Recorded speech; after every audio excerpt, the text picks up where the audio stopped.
Hi, my name is Ruth Kent, and I'm a workplace wellbeing consultant and trainer and the owner of Sunrise Well. And I'm really looking forward to being on the online prosperity show with Prosper Turavinga. And we'll be talking about, I guess, my story and how I came to learn meditation and be bringing wellbeing to people in the workplace today.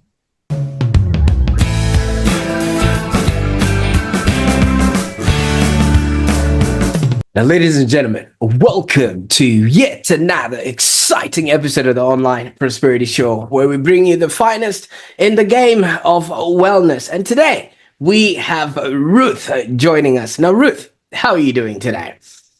I'm great. Thank you, Prosper. Thanks for having me here.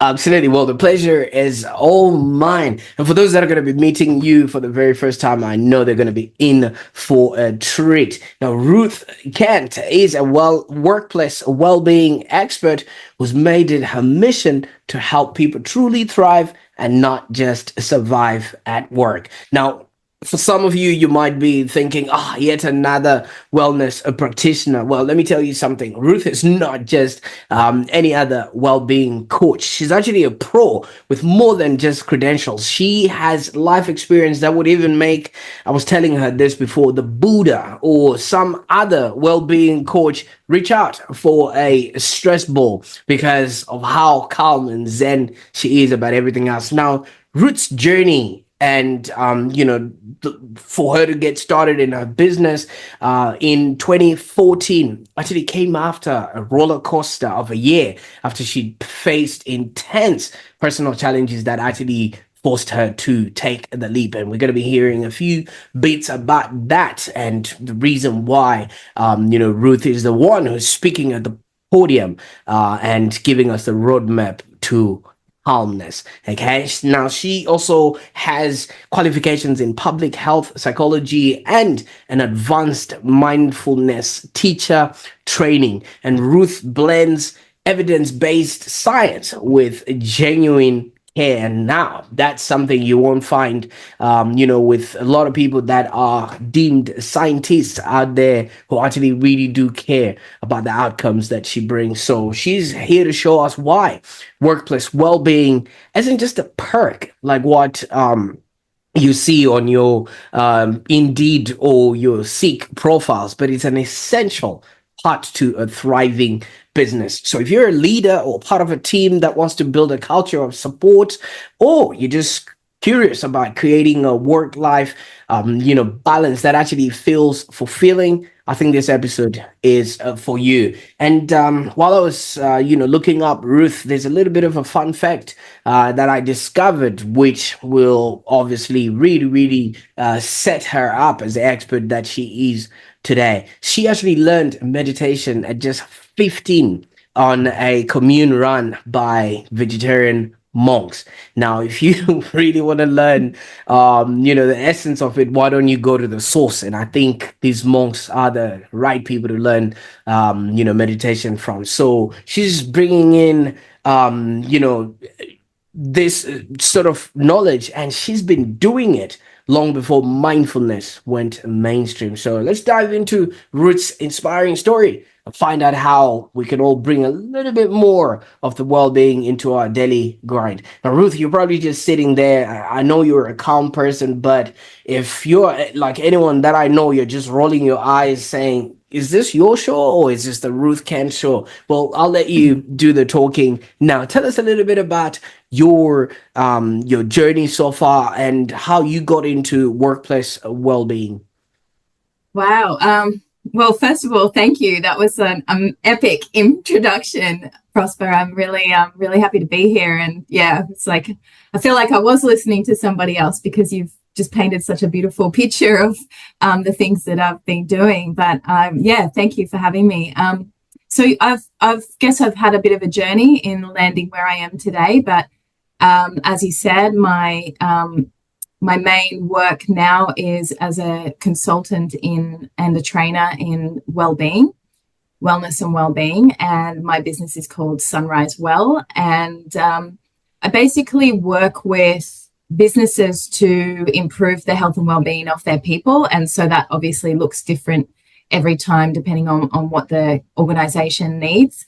Typically, I do a lot of training, a lot of coaching, and a lot of these things fall around things like soft skills like stress management, or dealing with communication between team members, or helping a leader or a group of managers to develop their emotional intelligence to be able to work together better or manage their teams better.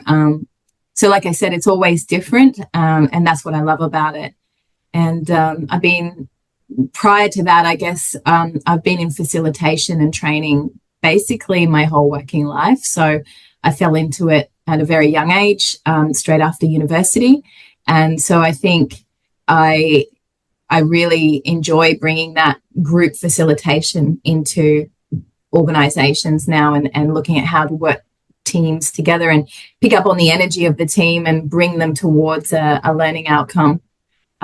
So yeah, that's what I've been doing.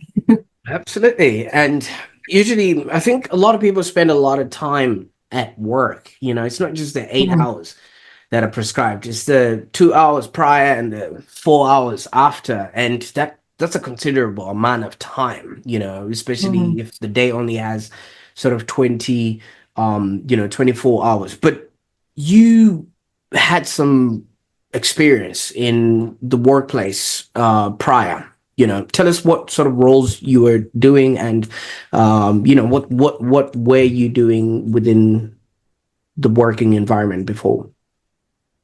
So before my business, I was mainly teaching. So, like I said, when I finished university, I guess I could backtrack and say that I wasn't one of those people who had my career planned out. I know people who did, who went all the way through high school and knew what they were going to be, and they did that, they studied it, and then they fell into that role.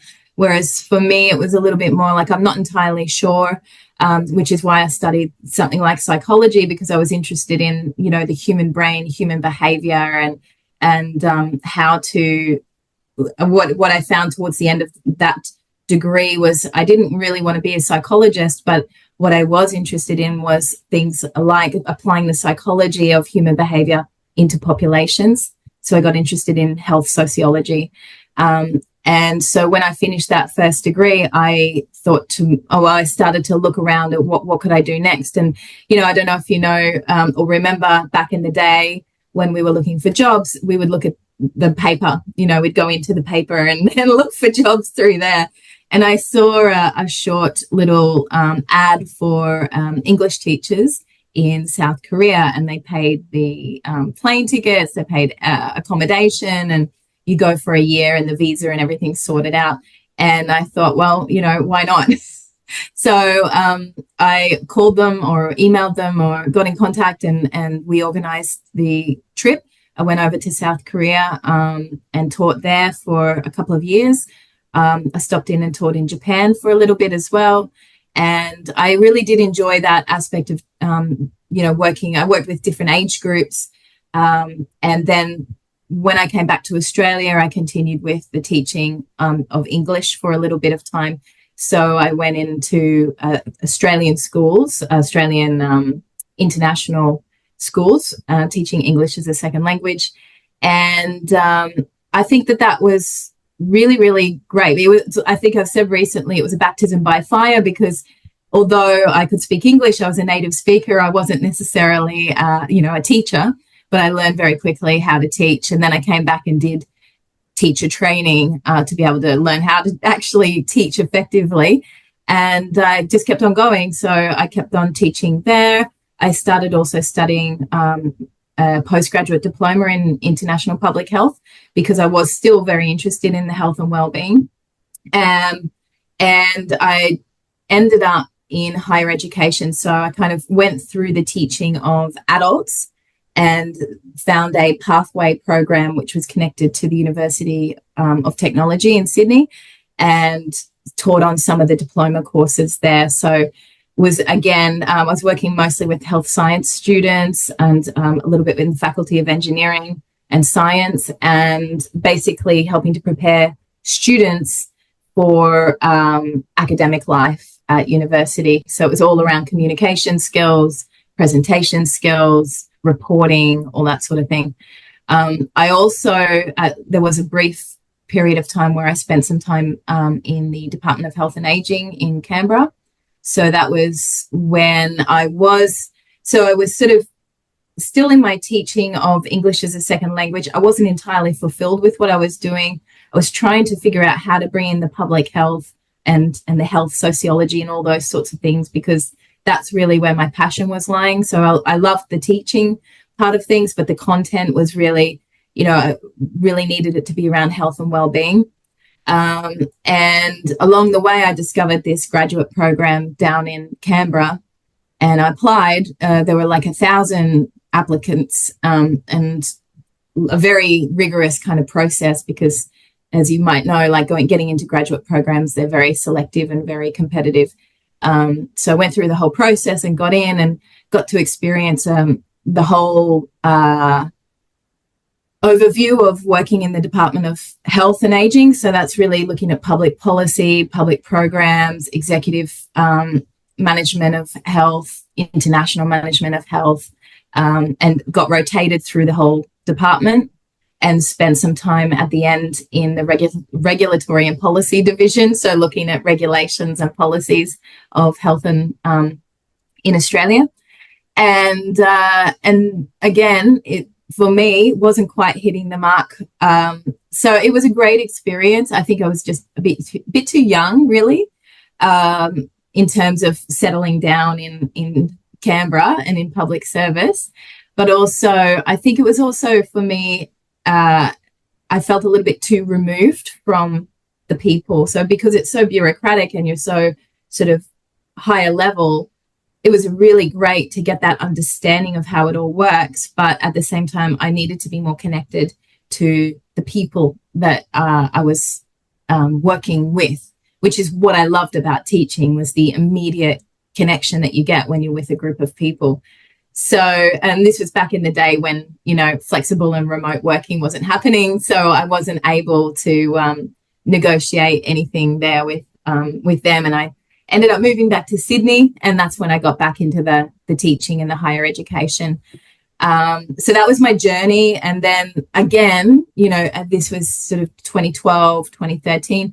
I still hadn't felt like I was really hitting the mark. So it was like, how do I bring the health and well-being and the facilitation and the education together? Because I love both of those, and I wasn't finding it anywhere around me. And I guess there was a bit of a spark inside me around, what could I do myself? If I'm not finding it, maybe it's something I can do on my own. I'm not I only recently have started to think, am I an entrepreneur? I don't see myself as I never had a background in business or anything like that. But I felt that I needed to bring these two things together. So I started thinking about it. I had a very supportive husband, partner at the time. Well, I still do. But he was very supportive at the time, saying, just explore, try different things. I tried some acting as well, because I was really interested in acting, and his background was in movies and TV. So I guess he got me thinking about acting, and how, for me, it was really around the body and emotions, and how we connect our body and our emotions, and the expression of authenticity and things like that. So that was really interesting to explore as well. And I mean, it's not a very tangible thing to say, but I'm very interested in the energy that you can create when you connect with somebody, and how you can help to lift somebody's energy up or depress it in a way with your own presence and your own energy that you're putting out and transmitting. So I guess all of that started to come together for me, and I started thinking about how can I actually put this together. And that's when I started to create my business. Initially, I thought it was going to be around yoga and massage and more of those sort of physical types of things. But what I realized is that I had all these skills in facilitation and training. So why didn't I just, start doing that in workplaces and organizations? And it made a lot more sense.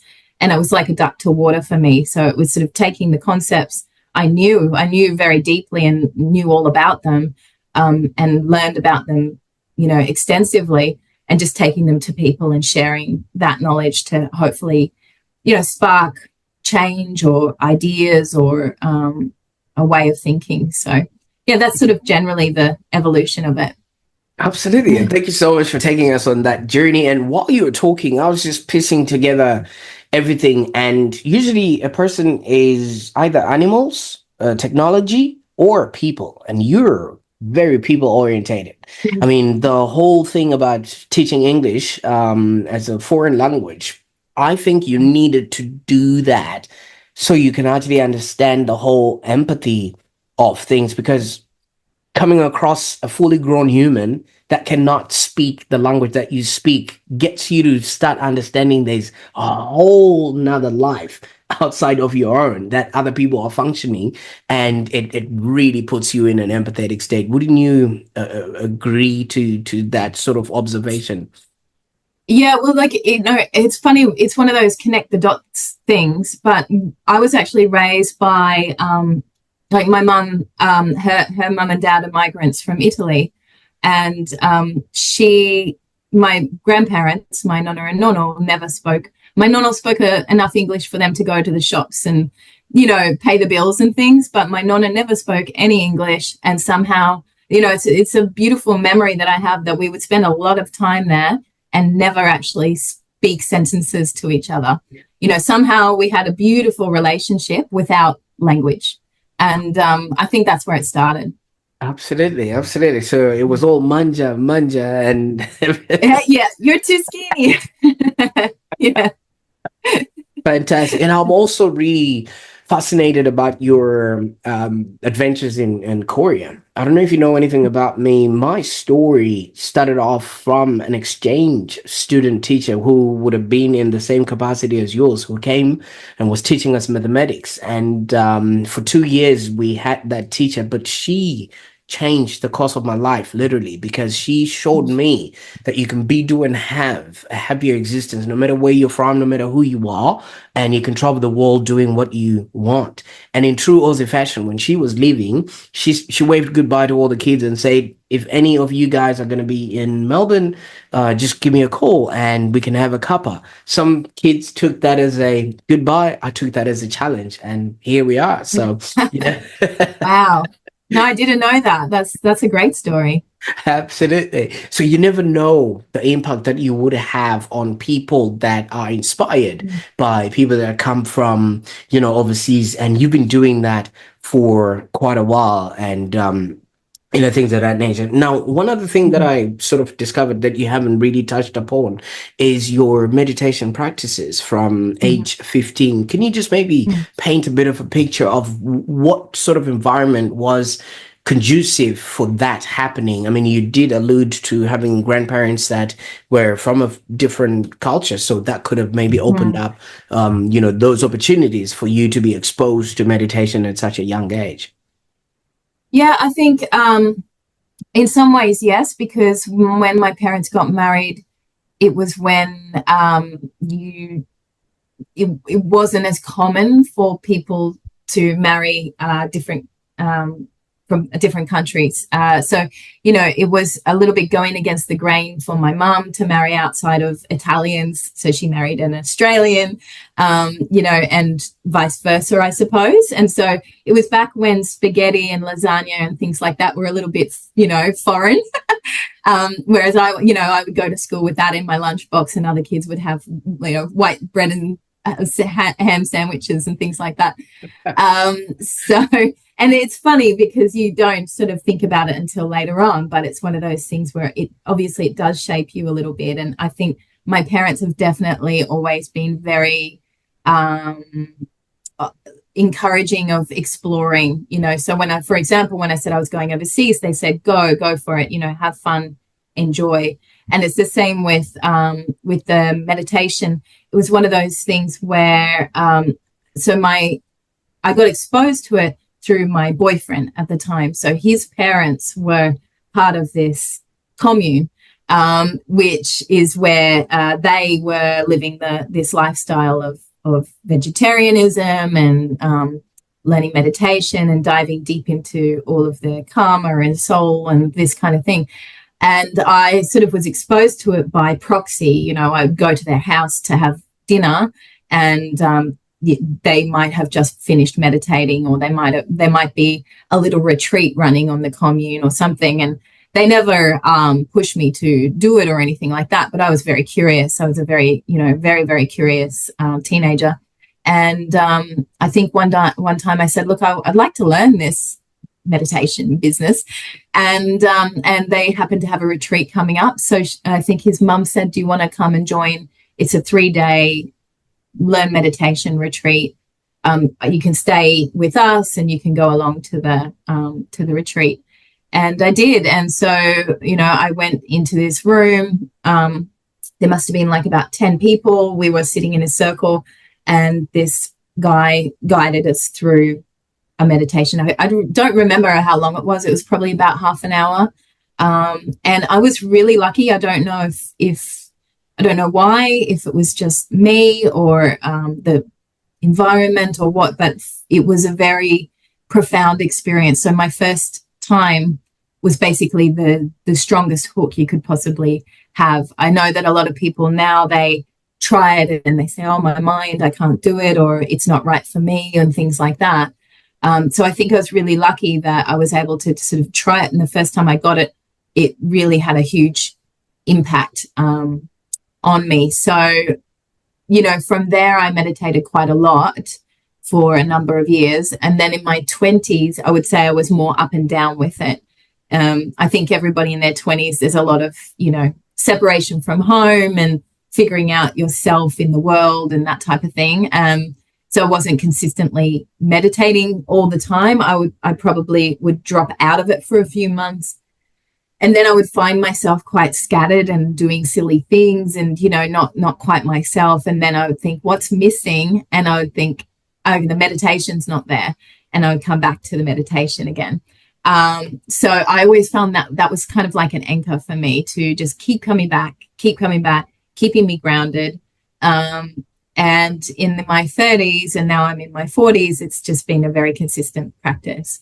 And when I say consistent, I don't mean 30 minutes every day, twice a day type of thing. I just mean that it's there every day. And also with children, trying to drop into it in a much more flexible way, like trying to not be so rigid with it, and just accepting of, that's what meditation and mindfulness is all about, just being accepting of the flow and the flexibility of life. Because if we're going to keep pushing back against it, we're going to have a lot more suffering. So that's where the meditations come in. And the initial learnings that I had were a form of transcendental meditation, which is with a mantra. So you're given a mantra to focus on, and you're repeating and repeating and repeating, and that's your focus. And then in around 2013, I'm trying to think of when it was, 2014, 2015, when I did teacher training. No, anyway, doesn't matter what what year it was, but I learned mindfulness meditation, and the Buddhist style of meditation, which is breathing through your nose, and the focus is generally on your breath, which could typically be through your nose, or sometimes for some people it's through their belly that the focus of their mind is. But at the end of the day, it's about focus. So it's like, where are you focusing? You can focus on the mantra, you can focus on your breath, you can focus on a number of different things, but the main point is that you're bringing your focus back. So when I did the mindfulness training, initially I was a little bit like, my brain was a little bit confused. I think it took me a day or two to really figure out what I was doing, and then I realized it was just the same, and I can end up with just the same, because when you do that practice, you have these effects on your body and your mind, and I noticed that they were the same either way. So Absolutely. And thank you so much for sharing with us that, part of your journey. Now, also talking about connecting the dots. If you were exposed to meditation at 15, would you say that actually influence, the turn of events? Because, like you said, you didn't follow then after that laid out path, just like everybody else would, within a career. Because my understanding of meditation is an understanding of the self, and the self, like you said, is a little bit scattered, so it wouldn't follow some sort of prescribed pathway that everybody else was doing. Would you maybe allude that to, that exposure at that sort of early age? Because you now went on a path which not a lot of people would have gone on, white picket fence and everything else along the lines. Yeah, I think I definitely was the kind of kid who liked to do things a bit differently or push back a little bit as a teenager. I definitely wasn't in the crowd, the in crowd in school, that type of thing. And I probably am guided by curiosity a lot and intuition. So I think that those things combined definitely would have attributed to that. And also, I think you're right that I've always had a little bit of an understanding that there's more to life than what we were sold. We're sold to sort of go to school and then go to uni and then, like you said, white picket fence, married, kids, all that sort of thing. Whereas I guess, I don't know if it was my parents or just a general kind of something within my nature that understood that there's the big world out there and there's a whole lot more to it than we think. And also, I guess, I wanted to be able to do all those things. Like I wanted to see the world, travel, tick off a lot of things. I've always felt as though our time is very, very precious. And I think maybe meditation helped me to see that as well. Like we have such a limited time. And if I do these things that I think everybody else wants me to do, then I might regret something later on. And I don't want to regret anything. So, I want to make sure I see the things I want to see or do the things I want to do. And I try not to let things hold me back from that. So we had our children a little bit later. We're more settled now in our lives. But I'm happy to do that because I've done all the things that I wanted to do. And I don't have any kind of yearning that I wish I'd done something else. So, yeah. Absolutely. And thank you so much for that. There's a statement that you mentioned a little bit earlier on for those that are tuning in or those that have been following the story so far. You did say you were not born an entrepreneur, and the entrepreneurial gene was never a consideration in part of your upbringing and stuff like that, but you seem to have been curious and you jumped over, and that happened in 2013. Why then, and what is it that happened for you then? Well, I think, I had already been curious in 20, I guess I'd been speaking with my husband and saying, look, I like what I do, but I'm not fully in where I should be. And, that was around 2012. And he started encouraging me to explore and said, just look, just try things and see what you want to do. And I started looking at the idea of a business and I'm playing with the idea, and I think I had a business, ABN and things like that, but I wasn't really doing that much. And I don't think I really had the guts to do it really. And then it was 2013. I had this sort of crazy year where these events happened. And I think after I recovered from those events, I realized like I really have to just do it. Like, why am I holding myself back? So if the events, I guess I always consider them as bookmarked by the death of my two grandmothers. So my first grandmother passed away in I think it was around March, and the second one, so my mother's mother and my father's mother, the other one passed away in September. And so I was already going through quite a lot of grief, in that period of time. But then it was around August that, no, it was around June that I was leaving my house one day because I was a teacher. I had flexible hours, and it was an early morning on a Tuesday or a Wednesday, and I was going out to the shops to get a few things. And I stepped out of my house and I just walked up the street, and this was in Sydney, and it's like a little suburban kind of area, not far from Newtown, if anyone knows that area, but it was still quite residential and quiet, a very quiet street. And I stepped out and started walking up the road, my usual walk, and I saw across the road this person lying face down on the ground. And, my brain took a while to catch up, and I did a double take. And I looked over again, and I realized that there was a man who'd fallen face down on the ground. He had a kind of a leather briefcase. It was out on the side. So I ran over and started to sort of try to shake him or wake him up. And he was quite a big man. I'm not particularly big myself, and he was probably 6 foot and quite heavy set. And I started calling out and screaming out for help because I went into a total panic. And a neighbor came running out, and we rolled him over. I don't think I could have rolled him over myself. So we rolled him over and, checked his vitals, and realized that he wasn't breathing, and he was seriously ill. And we started to look at how to give him CPR. So the neighbor who was with me started giving him CPR, and I was calling the ambulance, and they were talking to us, and we were swapping over, every minute or two. We would each do the CPR.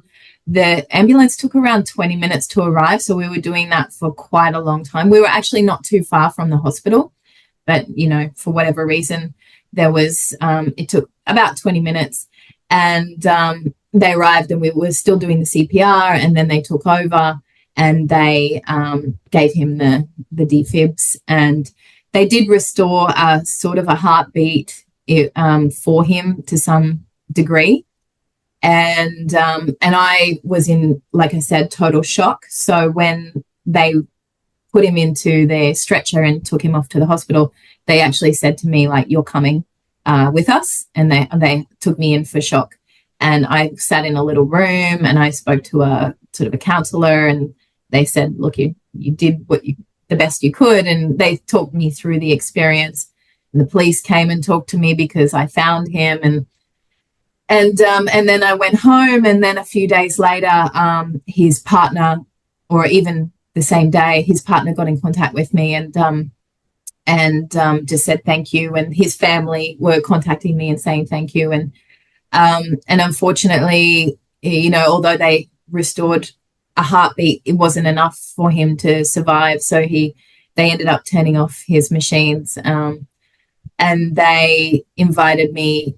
They had his funeral. They invited me to his funeral as a sort of, I guess it was a way to help me as well to close off my involvement in the event. So it was a very, difficult and shocking time. I stayed in contact with his partner for quite a long time. We would visit because they lived literally just down the road.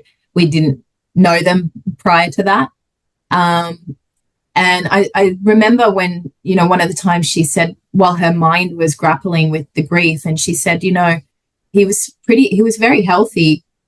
He drank and smoked a lot when he was younger, but he'd cleaned him, he'd stopped that type of thing. He was just sort of average kind of guy. He would have been about late 50s, 60, something like that.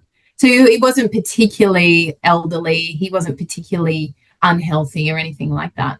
And that really stuck with me, and I think made me really think about what are we doing, with our life and our lifestyles and connection with people. And obviously, I had done first aid training once before this, and I realized that, that's the reason why you do first aid training again and again and again, because once is definitely not enough for it to become muscle memory. So I remember, there was a lot of grappling over, have I done enough? Did I do enough? Should I have done more? Could I have, if I had stepped out a few minutes earlier, would I have been able to stop or save him? Or, there's a lot that goes through your head for quite a long time. And even now, if I see a pair of boots, because he had quite big boots on, if I see a pair of boots that someone's been out gardening and I see them sitting, someone's taken them off and they're sitting in a funny way, I think of him straight away. I don't know, I just get these little triggers. So it was definitely, a very big event. And not long after that, it was only a matter of weeks. My husband, he's been born with congenital heart disease of various issues with his heart. And one of them was a bicuspid aortic valve. So our aortic valve has 3 flaps that open and close when we are our heart is beating. And he was born with 2 flaps. And over time, this kind of skin, the way that the skin is, it doesn't work as well as, the normal human heart. It tends to become more rigid. They call it stenosis. So the flaps can tend to fuse, and it gets harder and harder for the heart to pump through.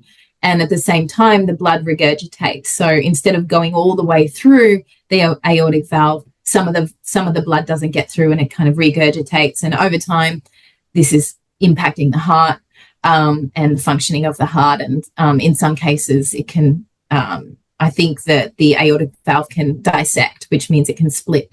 And, basically, you've got a very limited chance of survival.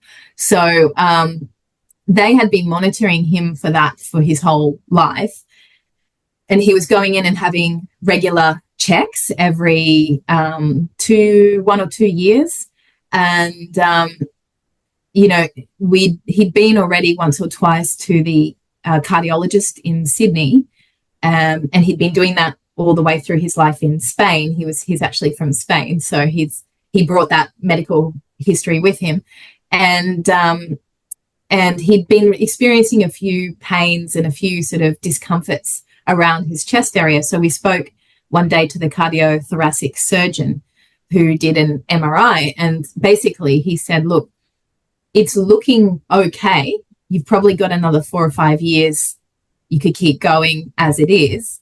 But, eventually you're going to have to do this. And if you're experiencing pain, it's better to be preemptive. So he said, this was a Thursday afternoon, and he said, what are you doing next Tuesday? And he said, I'm going to book you in for open heart surgery.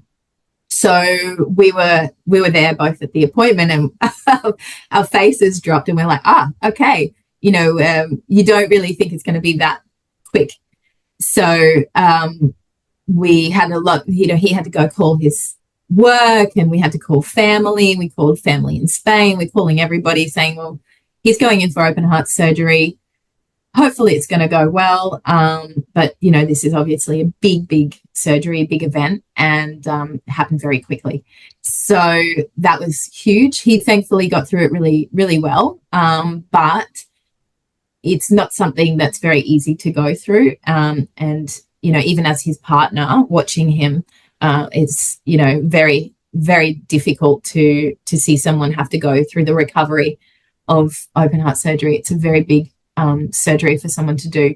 So, that, and then, like I said, at the end of that, maybe a month later, 6 weeks later, my second grandmother passed away. So it was just this year of just intense experiences, many of them related to life and death. And it really just got that, fire in me to say, what are we doing here in this life? What are, for myself, but also for the people that I want to help. We spend so much of our life not appreciating literally the moments that we have. We spend so much of our time either feeling discontent with everything that we've got around us, or just going through the day without any sense of, what am I actually doing here in this life? And we do this kind of mundane routine of going to work, going home, having dinner, going to bed, and not really experiencing life in the moment that we're actually living. And there's all this stuff that we have, especially in the Western world, of later. I want this now, and I'm not going to be happy until this happens, and I'm not going to be happy until this happens, and I'll be happy when, and I'll be happy, when I get the car, when I get the house, after I get the promotion. When reality, we have so much right here, and we just are not stopping to appreciate it. And this is as much for me as anybody else. So yeah, and I think, like I said, that year made me really think about, well, you know, what am I doing and what can I do to help other people to see that too? Absolutely. And thank you so much for obviously opening up to that, because the first the first man you came across on the street, that wasn't easy. I mean, obviously CPR to a stranger, no one is ever called upon that. No matter how trained, like you said, you would have been, but there's the aftermath, which obviously a lot of people would have, had to deal with. Now, just going back to this man, and before we go to your husband a little bit, was he on his way to work? Yeah, I think so. Yeah. Yeah. Yes, he was a journalist actually. And yeah, I believe he was on his way to work. You can only imagine Yeah. he would have kissed his kids goodbye and say, I'll see you later, and things of that nature, not knowing they were never going to come back, the same, and Yeah. things of that nature. And I can only imagine. And obviously, now you've taken it upon yourself as a mission to really work with organizations to create lasting well-being, because obviously, being truly well doesn't just revolve around the workplace alone, right? Like, this happened outside, but it would have definitely been maybe work related, because if you say his partner was very supportive and also said they were healthy and were, a good citizen and a good person, the only place that could have maybe ignited this was work, and him thinking Yeah. going to have to face this Yeah. again would have literally just taken him out of commission. Now, you're now working with organizations to create lasting well-being. What does a truly well workplace look like to you, and what does it take to build one? Well, actually, just on what your previous point, you just reminded me of a story when my husband was in rehabilitation from his surgery. He actually we met because I went along. He needed a support person for the first 6 weeks, a lot of the time, to help him to walk, to help him to lift things, etc. Um, and when he went into this rehabilitation, we met you get this typical group of people, a lot of them in their older age group who are recovering from heart surgery. And there were a couple of younger ones who were more like my husband, who, you sort of think, oh, well, I wonder what their story is. And there was one guy, he was 40, and we got to know him. And he had a very interesting story. So he had no history of heart issues. He had no family history of heart issues, nothing that would suggest that he would have any issues. He was incredibly fit. He was a triathlete, and he ran a business, and he ended up having a heart attack at the age of 40. His son, who was 8, had to give him CPR. And he was saying that he worked in his business up to 80 hours a week. And he said this is the only thing that he knows of that he said that he felt as though could have contributed to this was the stress of running your own business, working 80 hours a week and not taking the time to, when he did have time off, he was running marathons and not giving his body any time off. The interesting thing is my husband was invited to a kind of like an anniversary a year later. And he went along to this, and I think it was 6 months or a year later, he went along to this anniversary rehabilitation thing that they had. And the same guy was there, and he was going through rehabilitation again because he had had a second heart attack. And what had happened to him was the first time around, the heart had got some scarring on it. So the electrical sort of impulses of the electrical pulses of the heart weren't working very well. He ended up having that second heart attack, and he was now in line to get a heart transplant. He had inside him, I can't remember the name of the device, but basically it sits on his heart. It's like a defibrillator that we do on the outside, except it was implanted inside him. So he'll be walking along and it will give him a jolt anytime that his heart went out of rhythm, just in his day to day. So he would just be sitting there and he would get a jolt to his heart to get it back into rhythm, because it wasn't the wiring just was so out of whack. So, going back to your point about work, like I said, this guy really, really impacted me because he was young, relatively young, very, very fit. Everything ticked off very, very well, except he was really, really overworking and highly stressed out. So, that's another big, big piece of the puzzle, I think. But then you asked me a second question around, well, what does a well organization look like?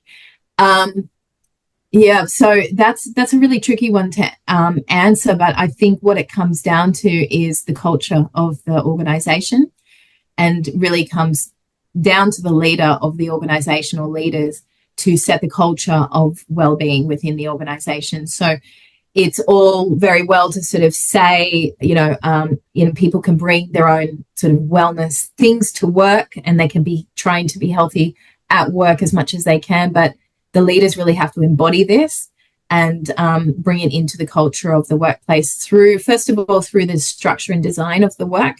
So, making sure that through the scope of legislation, that they're making sure that they're ticking the boxes there, and designing the work so that people can be productive. It's not really effective for someone like me to come in and teach about stress management if the leaders and the managers are impacting and not giving the workers the ability to manage their stress, because they keep on piling the work, or the scope of their work keeps changing, and there's a lot of creep in, they think that they're working on one project, but they're being pulled into other projects, and it's not really clearly delineated. So those sorts of things need to happen. And then when that culture is within it, the wellness things that people like to do, they're going to be taken up more readily by the workers. So, it comes to the managers and the leaders modeling this behavior first of all, and encouraging this behavior, and then the policies and the practices will be able to be enforced and created more easily. So, it's something like, if a manager or a boss says, look, I'm going to finish work early today because my kids, my son is having a graduation and I want to make sure I'm there. Or it's my son's birthday, I'm going to take my day off and I'm going to take him out for, lunch or whatever. Those sorts of things which show that the priorities are in the right place. This is where it gives permission to the people who are at work to look after themselves as well. So that's what I think a well organization starts with. Absolutely. Now you're also coaching other coaches and well-being practitioners, right? Which means, your effects and the impact of what you do has much more reach based on the people that you are, working with. And you're also working with leaders who then, pass on those effects to other people, and it all just has like a knockdown sort of effect. What sort of advice do you give to these leaders when you're talking to them on making a unique impact in their fields? Because I don't know if you've ever heard of the story Who Kicked My Cat, where the lawyer is angry in a courtroom and then he gets road rage, and then whoever he speaks to during that road rage ends up passing on the blame to his wife at home, and the wife passes on that grant to the son who walks down the streets, kicks the neighbor's cat, and the neighbor is holding his cat and wondering what actually happened. So whatever we do has an effect with the rest of society, so to speak. And what sort of advice would you give to people that have that much responsibility? Yeah, I think that's a perfect story, a perfect example. At the end of the day, we want to my question to leaders and managers is always what's the legacy you want to leave? What do you want people to remember you by? Because I think one thing that we forget in the world of work is that we are a human. You know, the fact that we are all human at the end of the day is the most important and essential part of everything. And it's very easy to forget that. So leaders are human beings, and so are the workers. And we want to remember that in the dealings that we have, and bring that sense of humanity and compassion to the conversations that we're having with people. When leaders have that level of responsibility, it's easy to get caught up in that, you know, in your head. And I think being able to look after yourself and train yourself to step back and take a breath and focus on your own breathing and your own self first of all, and you know, have that mindful pause that they talk about. It's really effective because it's going to help them to assess, am I coming at this from a very reactive point of view or a reactive position, or am I thinking this through? You know, what kind of consequences will there be if I follow down this path? And so it is a very self-reflective type of thing that I would suggest that people do. First of all, tuning into themselves, tuning into what's going on in their minds, in their bodies. What are the stories that they're creating about this situation? Because a lot of the time we're creating a story, is not necessarily the reality. And if we follow that story and we start walking down that sort of road, then, you know, we have to be aware of what, like you said, the knock-on consequences of that will be.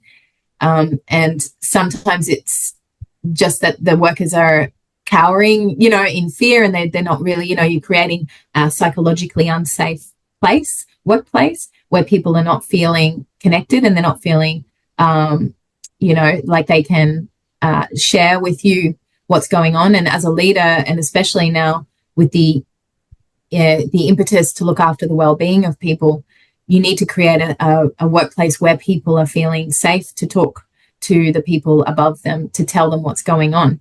So that's the general thing that can happen. But then obviously sometimes it can have really deep, lasting consequences.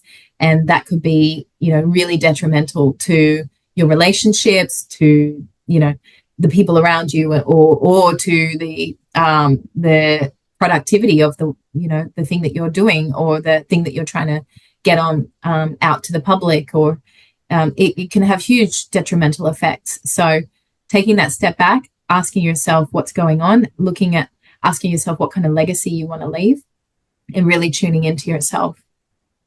Absolutely. Now, at Sunrise Well, you obviously do workshops, retreats, and you've got, you know, programs that you take people through and empower leaders and teams to actually take charge of their well-being. Now, I don't know if things have changed, but I've always seen and heard, and a lot of people have always associated wellness with woo-hoo type stuff, you know. And, you know, first of all, how are people responding to these types of programs, and what can they expect if they work with Sunrise Well?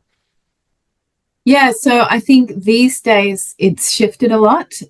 So that's the, I guess, the blessing of what's going on right now, is that one of the things to come out of COVID, as well as just changes in legislation, there's been a lot of increased interest in how to actually look after people. So I think that there's a lot more openness to having that conversation. There's certainly a willingness to understand it. And I think there's also some awareness for many organizations and leaders that they don't have, you know, necessarily have the skills or the understanding around what to do or how to take it forward. They know that something has to happen. They know that they want to do things right, but they might not necessarily know what or how to get started. So that's sort of where I like to help with organizations around having that conversation, and you know, figuring out, like I said, what are they looking to achieve, and then, you know, what can Sunrise Well do to bring, you know, some solution to that. So a lot of the time, like I said, it's training. At the moment, I've got an 8 week leading with impact training for leaders and leading wellbeing with impact, I should say. And it's an extensive training to help leaders to understand what wellbeing is and what the impact of wellbeing has in the workplace, not only for themselves, but also for the people around them, and just how to have those conversations, how well-being can be implemented and why it's so important. And also just to have more of the strategy of how to actually get started in it, how to build those psychologically safe workplaces so that the conversations can actually take place. And so there's that. And then just generally coming in for various training on things that are needed. Like I said, a lot of the time it's stress management at the moment, but it's not always stress management. It depends on what the organizations have decided that they need to upskill on. There are things at the moment around helping with bullying and harassment as well. There are many things going on in the workplace around trying to prevent things from happening. So any place where you can work upstream to prevent issues from happening downstream, that's where we can have a conversation and I can help to build out training to solve that issue. Absolutely. And what would be the best way that people can maybe get started on finding out how Sunrise Well can be of help to the teams or to themselves individually?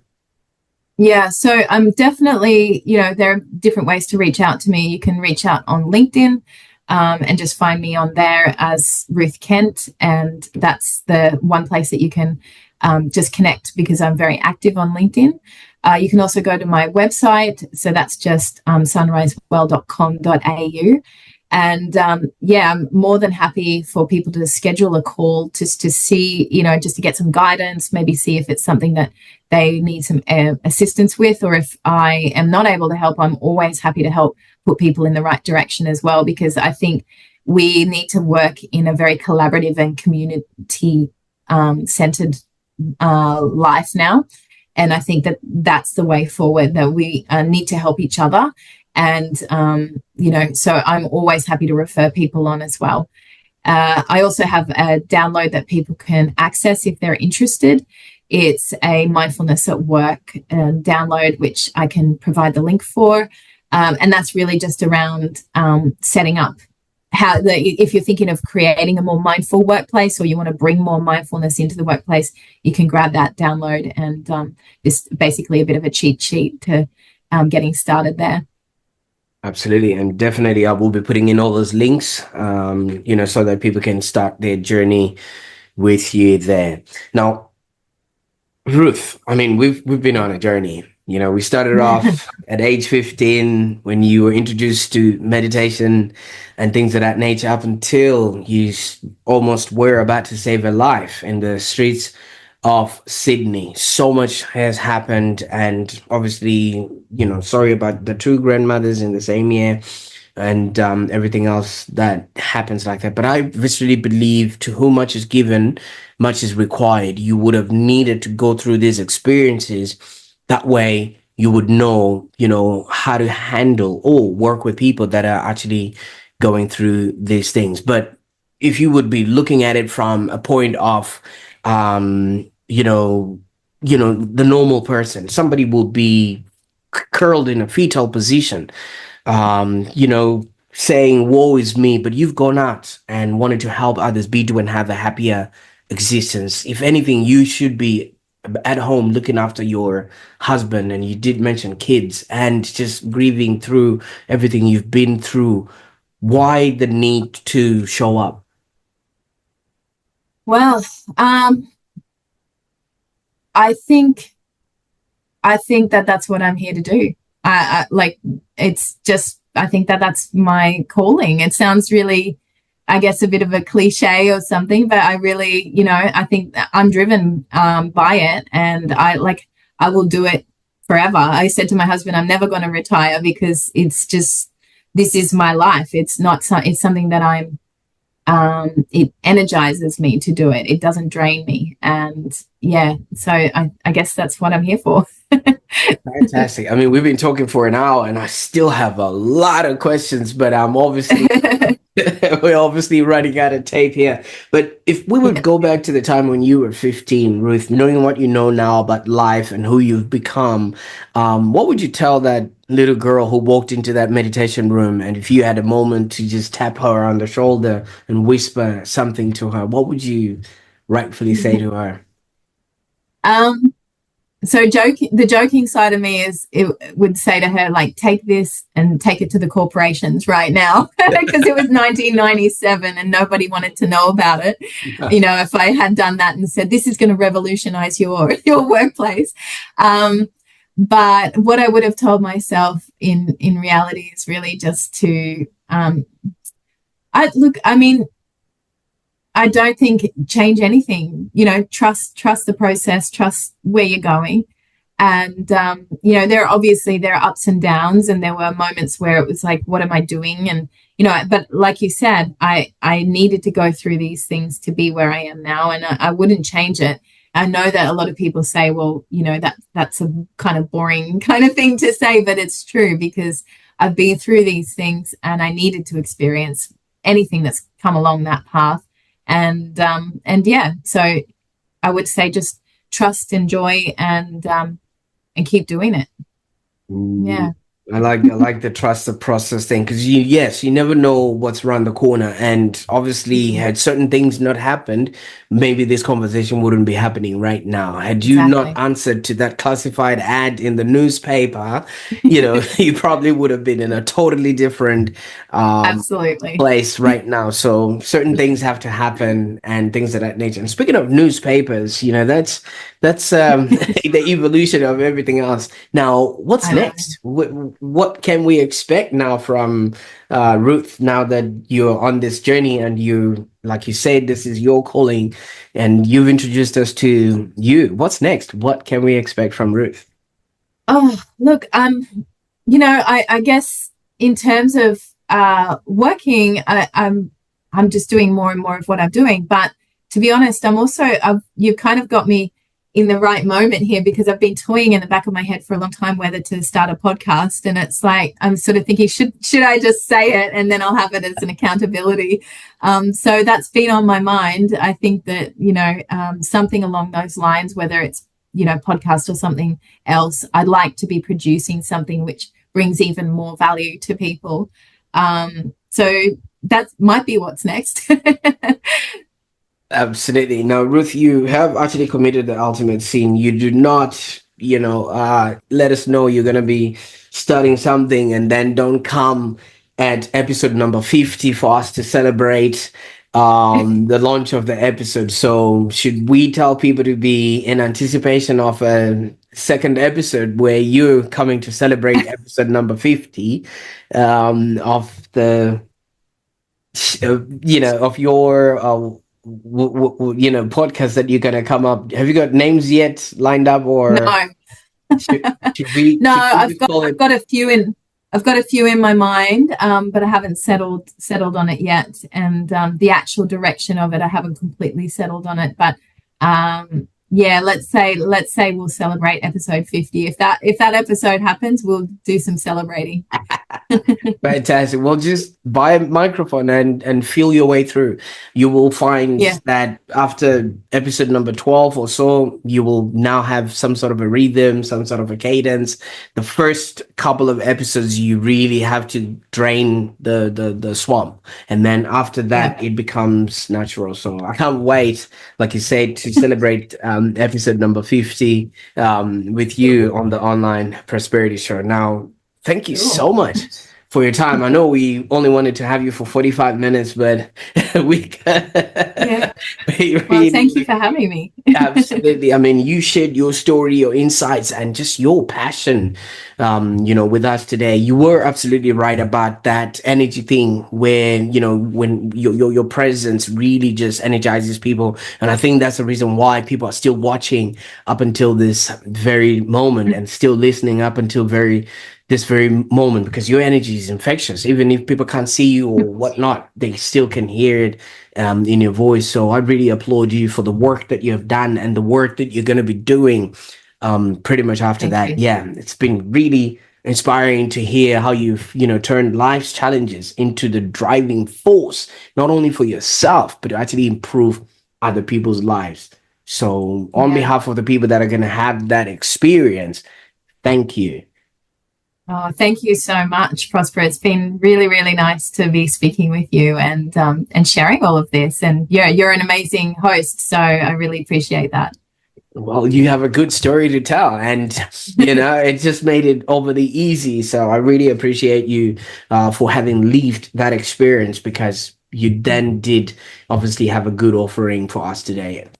Now, for our viewers, if today's conversation has maybe sparked a new idea or reminded you of the importance of your well being in your own work, just make sure you either rewatch this episode, because there's a lot of golden nuggets that were, spilled out during the conversation. But if you got everything from this, I encourage you to share this with your team leader. Just share this with the leader in your department.